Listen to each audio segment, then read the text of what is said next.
माऊलींच्या पालखी सोहळ्यामध्ये अनेक दिंड्या सहभाग घेत असतात। विरार वसई भागातल्या मच्छीमारांची एक दिंडी या वारी सोहळ्यामध्ये सहभागी झाली आहे। एकाच गणवेशात आलेल्या या दिंडीनं सगळ्यांचंच लक्ष वेधून घेतलंय। पाहूया।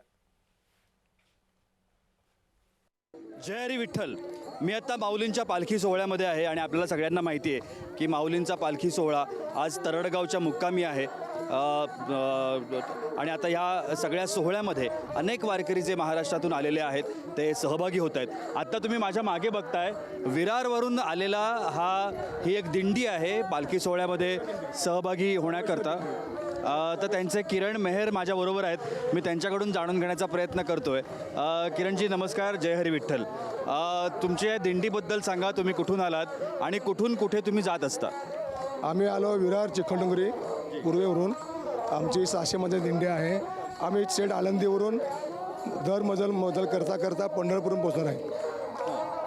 तुम्ही किती वर्षांपासून ही वारी करताय? आमचे सद्गुरू श्रीराम गजानन जोशी दादा आणि भामाताई त्यांच्या गुरुपत्नी 1972 पासून हा उपक्रम चालू आहे आणि 53 वर्ष या गोष्टीला झालेला आहे। ओके, या संपूर्ण तुमच्या दिंडीमध्ये वारी सोहळ्यामध्ये महिलांचं खूप मोठी संख्या आहे आणि आगरी कोळी समाजाची ही मच्छीमार ओके मच्छीमार करता आम्ही। हा मांगेला समाज आहे आणि या बाया ज्या आहेत त्या जास्त शिकलेल्या नाही, तरी पण पोटासाठी त्या मच्छीमार धंदा करतात।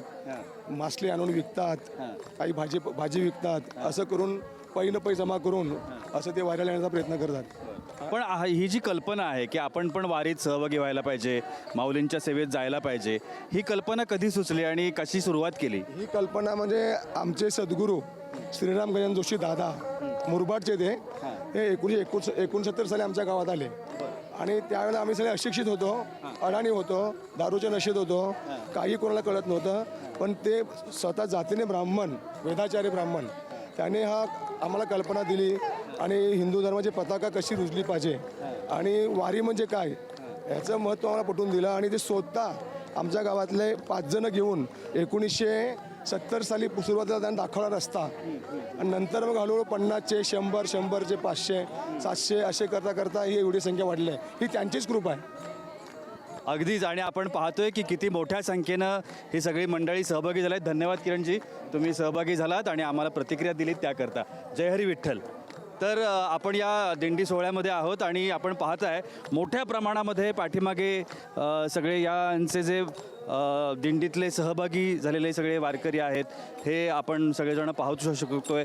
अगदी लांबपर्यंत ही रांग आहे आणि या रांगेतून ही सगळीजण मंडळी आता तरडगाव लोणंद वरून आता फलटणच्या दिशेने हे सगळेजण आता प्रवास करता आहेत।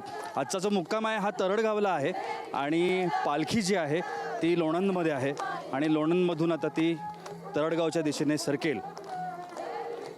कॅमेरामन नित्यानंद नाईकसह मी प्रशांत सागवेकर, जय महाराष्ट्रसाठी लोणंदवरून।